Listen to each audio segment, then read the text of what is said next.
Ruler ही नहीं बल्कि एक अच्छे वेल एडमिनिस्ट्रेटर थे और मुगल एम्पायर को 50 साल तक इसमें रूल करने वाले, सफलता प्रदान करने वाले और ऊंचाइयों तक ले जाने वाले पहले शासक थे।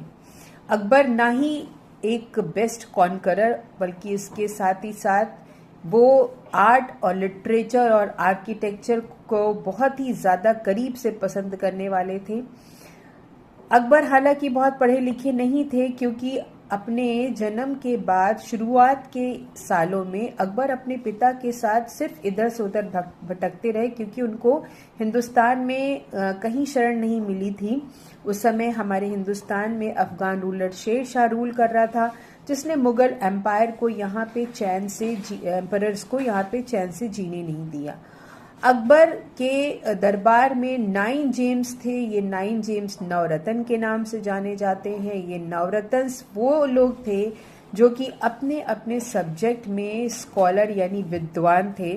अबुल फजल और फैजी उन्हीं में से, उन 9 रत्नों में से 2 हैं। उसके बाद बीरबल, जिनकी कहानी आपने अकबर और बीरबल के नाम से सुनी होगी, ये भी अकबर के नवरत्न में से हैं। तानसेन, जो एक ऐसे म्यूजिशियन जो जब राग मल्हार गाते थे तो बारिश होने लगती थी और जब राग दीपक गाते थे तो बुझे हुए दीपक जल जाते थे, ये भी अकबर के दरबार में ही शरण पाते थे।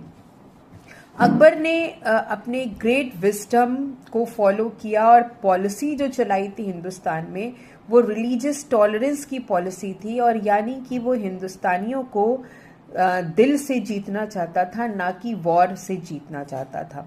शुरुआत में तो अकबर ने अपने एम्पायर को बढ़ाने के लिए वॉर किया और हिंदुस्तान में पानीपत का द्वितीय युद्ध हुआ। पहले युद्ध में तो बाबर ने हिंदुस्तान में मुगल एम्पायर की नींव रखी थी, लेकिन दूसरे जो पानीपत का वॉर था 1556 में, जिसमें कि अकबर ने अपने आप को एस्टैब्लिश किया हिंदुस्तान में और ये शो किया कि ये 13 से 14 साल की उम्र का बच्चा जो कि पूरे देश को संभाल सकता है, एक सफल राजा के सारे गुण हैं और एक सफल एडमिनिस्ट्रेटर भी बन सकता है। इस बैटल में उसने हेमू को हरा करके अपनी पावर को स्ट्रेंथ दिया था, मजबूत किया था। तो हम कह सकते हैं कि अकबर सिर्फ 13 इयर्स के थे जब वो सिंहासन पर बैठे, लेकिन उन्होंने बहुत ही सफलता के साथ और बहुत ही पारंगता के साथ इस देश के एडमिनिस्ट्रेशन को संभाला और मुगल एम्पायर को ऊंचाइयों तक लेके गए।